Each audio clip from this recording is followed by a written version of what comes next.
सभी को नमस्कार। हिंदी व्याकरण में आज हम पढ़ेंगे अर्थ के आधार पर वाक्य के भेद। तो अर्थ के आधार पर वाक्य है वो 8 प्रकार के हैं। पहले हमने बात की पहले वाले वीडियो में कि वाक्य होते क्या है। तो वाक्य का जो अर्थ है वो है शब्दों के सार्थक समूह को वाक्य कहते हैं। यानी सार्थक समूह हैं शब्दों का, उनको वाक्य कहते हैं। और वाक्य कल हमने किए थे रचना के आधार पर वाक्य 3 प्रकार के थे। आज हम कर रहे हैं अर्थ के आधार पर वाक्य है वो 8 प्रकार के हैं। ऐसे अर्थ ऐसे 8 प्रकार। अब ये 8 प्रकार है कौन कौन सी देखिए। पहला है विधानार्थक वाक्य। विधानार्थक मतलब विधान का अर्थ होता है कार्य का होना या किसी बात का होना। विधान मतलब कहते हैं ना विधि का विधान है, यानी कि ये विधि यानी कानून के अनुसार क्या बात कही गई है। तो विधान मतलब कार्य का होना। जिस वाक्य में किसी काम का होना या कार्य का होना या किसी बात का होना पाया जाता है वहाँ विधानार्थक वाक्य होता है। जैसे राम चलता है, राम क्या है, चल रहा है, एक कार्य हो रहा है। सूर्य गर्मी देता है, सूर्य क्या दे रहा है, गर्मी देता है। हिंदी हमारी राष्ट्रभाषा है और जनता ने प्रधानमंत्री का स्वागत किया। या यूँ कहें कि ये सरल वाक्य की तरह होता है जिसमें किसी काम का होना जरूरी है। और सरल वाक्य की तरह ही है। विधान मतलब कार्य का होना।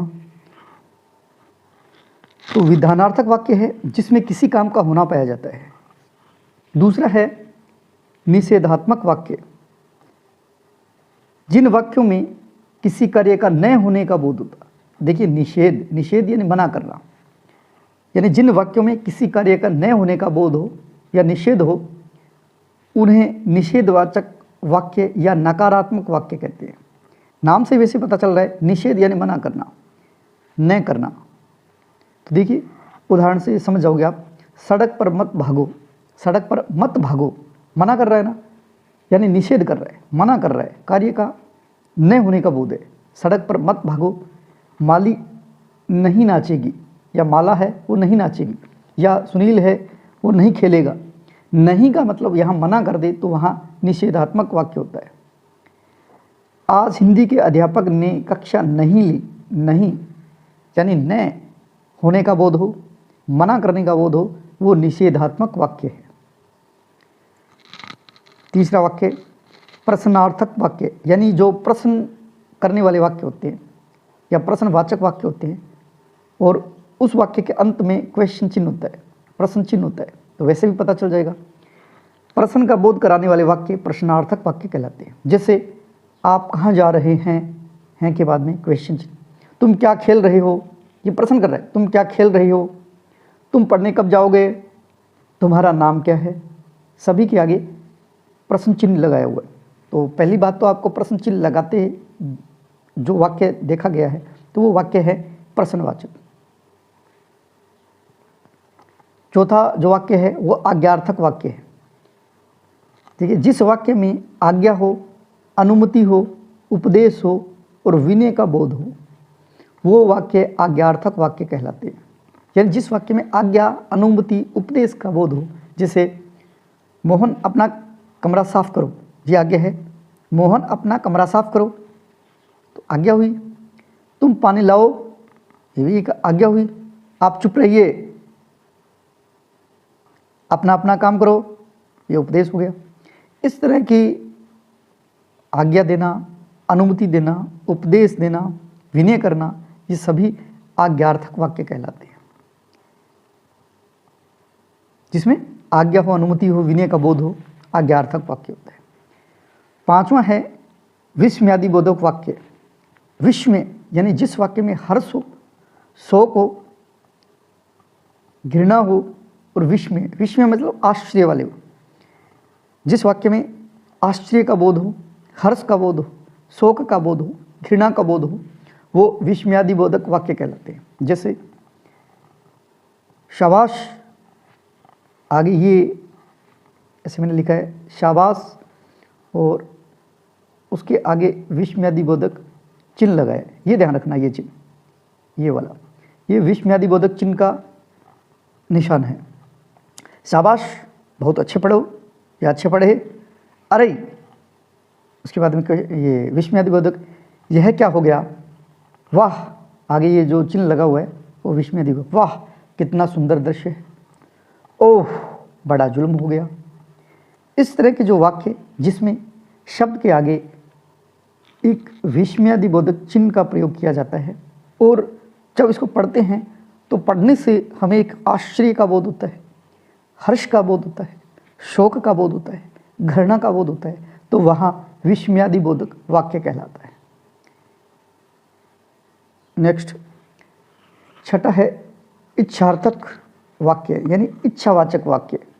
देखो इच्छार्थक भी आ सकता है, इच्छावाचक वाक्य भी आ सकता है, तो आप इसमें कंफ्यूज मत होना। जिस वाक्य में किसी आशीर्वाद, इच्छा, कामना, दुआ, साप, गाली, बद्दुआ, बद्दुआ का भी हो सकता है, देखिए इन सभी का बोध होता है, वहाँ इच्छार्थक वाक्य होता है या इच्छावाचक वाक्य होता है। जैसे ईश्वर सबका भला करे, ये मेरी इच्छा है, ईश्वर आप सबका भला करे। आपका जीवन सुख में हो, ये भी इच्छा हुई। नव वर्ष मंगल में हो, दुआ है सबके लिए। भगवान तुम्हें दीर्घायु दे, ये भी दुआ है। दूधो नहाओ पूतो फलो, ये भी दुआ है। अब इस तरह की गाली भी हो सकती है, लेकिन गाली का प्रयोग नहीं करके हम अच्छे अच्छे शब्दों का प्रयोग करेंगे। लेकिन फिर भी इसमें गाली का भी हो सकता है, कोई बद्दुआ दे वो भी हो सकती है, क्योंकि वो भी उनकी इच्छा है, तो वो इच्छार्थक वाक्य कहलाते हैं। यानी जिस वाक्य में किसी आशीर्वाद का बोध हो, इच्छा का बोध हो, कामना का बोध हो, दुआ हो, शाप हो, गाली हो, बद्दुआ हो, वहाँ इच्छार्थक वाक्य होता है। सातवां है संदेहार्थक वाक्य, यानी संदेहवाचक वाक्य। जिस वाक्य में किसी काम के पूरा होने में संदेह हो, किसी काम के पूरा होने में संदेह या संभावना हो, ये दो शब्द याद रखना आपको। किसी वाक्य में किसी काम को करने में या पूरा होने में संदेह हो या संभावना व्यक्त की हो, वहाँ संदेह या संदेहार्थक वाक्य कहलाता है। जैसे शायद वे कल आएंगे, शायद इसमें संदेह है ना कि पता नहीं आएंगे या नहीं आएंगे, शायद वे कल आए। आज वर्षा होने की संभावना है, देखिए उदाहरण से समझिए, आज वर्षा होने की संभावना है, तो ये संभावना हो रही है ना, संदेह हो रहा हमें, तो इसमें संदेहार्थक या संदेहवाचक वाक्य होता है। देखिए तीसरा जो है पंक्ति जिसमें लिखा है संभवतः वह सुधर जाए, यानी संभावना है कि क्या पता वो सुधर जाए, संभवतः वह सुधर जाए। तो इस सभी वाक्यों में संदेहवाचक वाक्य या संदेहार्थक वाक्य है, उसका प्रयोग हुआ है। लास्ट और अंतिम है इसी का अर्थ के आधार पर आठवां भेद है, वह संकेतार्थक या संकेतवाचक वाक्य या हेतुवाचक वाक्य, हेतुवाचक वाक्य। तो इसके कई नाम हैं, हेतु वाला भी याद रखें आप, क्योंकि परीक्षा में हेतुवाचक वाक्य खूब पूछा गया है। जिस वाक्य में संकेत हो या शर्त हो,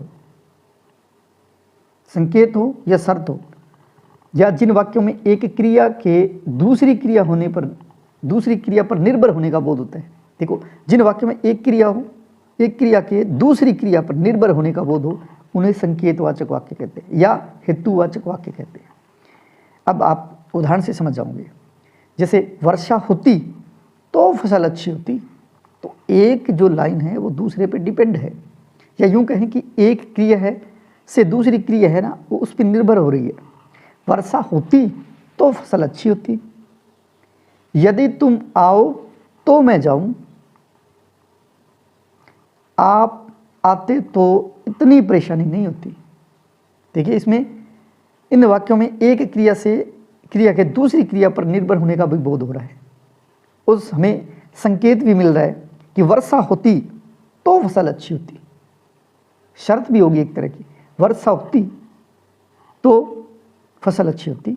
यदि तुम आओ, शर्त देखिए, यदि तुम आओ तो मैं चलूं, तो ये संकेतवाचक है। इस तरह से अर्थ के आधार पर वाक्य थे वो 8 प्रकार के थे। एक बार उसको दोबारा रिपीट कर लीजिए।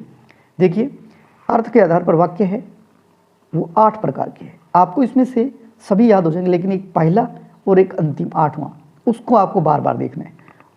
देखिए विधानार्थक में है, विधान मतलब कार्य का होना, बस ये थोड़ा रट लेना, आप इसको याद कर लेना, मेरा मानना है। एक तो पहला और एक आठवां, और आपको देखते ही वैसे ही पता चल जाएगा।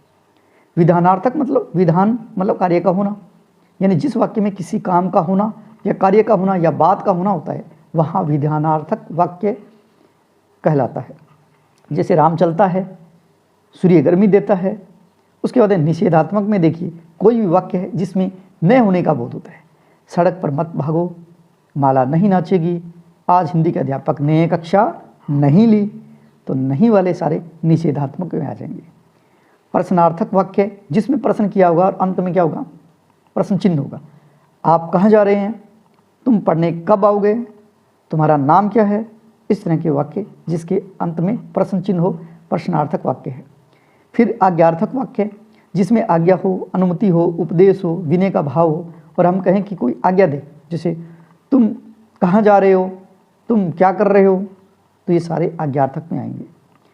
विस्मयादिबोधक, इसमें मैंने आपको एक चिन्ह बताया था कि एक लाइन और इसके नीचे डॉट सा ऐसे लगा हुआ है, तो ये जो चिन्ह होता है ये है विस्मयादिबोधक का।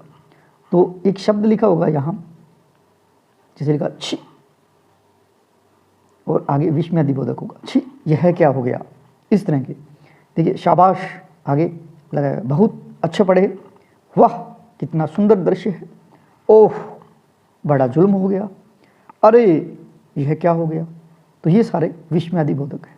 उसके बाद में इच्छार्थक, जिसमें हमारी इच्छा होती है कि हम किसी को आशीर्वाद दें, इच्छा करें, कामना करें, तो जैसे दुआ दें, किसी को शाप दे दें या गाली दें या बद्दुआ दें, तो सारे इच्छार्थक वाक्य बनते हैं। जैसे ईश्वर शब का भला करे, नव वर्ष मंगल में हो, दूधो नहाओ पूतो फलो, ये इच्छार्थक वाक्य है। फिर है संदेहार्थक। संदेहार्थक में आपको पता है जिसमें संदेह और संभावना व्यक्त की जाए, जैसे शायद संभावना होगा, शायद वे कल आएंगे, आज वर्षा होने की संभावना है। और संकेत या संकेतवाचक वाक्य या संकेतार्थक वाक्य या हेतुवाचक वाक्य है। इसका मतलब है जिस वाक्य में कोई संकेत हो या शर्त हो, या यूं कहें कि एक क्रिया के दूसरी क्रिया पर निर्भर होने का बोध होता है, वहाँ संकेतार्थक वाक्य या हेतुवाचक वाक्य होते हैं। जैसे वर्षा होती तो फसल अच्छी होती, एक तो दूसरे पे डिपेंड। यदि तुम आओ तो मैं चलूँ, आप आते तो इतनी परेशानी नहीं होती। इस तरह से हमने अर्थ के आधार पर वाक्य है वो 6 प्रकार के हैं, 8 प्रकार के हैं। अर्थ ऐसे 8 प्रकार। इन 8 प्रकारों को हमने अच्छी तरह से देखा। उम्मीद करता हूँ ये वीडियो आपके लिए लाभदायक रहे, और अगर ये वीडियो आपको अच्छा लगे तो इसे लाइक कीजिए, कमेंट कीजिए और शेयर करना न भूलें। और हमारा जो चैनल है उसे सब्सक्राइब जरूर करें ताकि आने वाले वीडियो है वो आपको मिल सके। जय हिंद, जय भारत।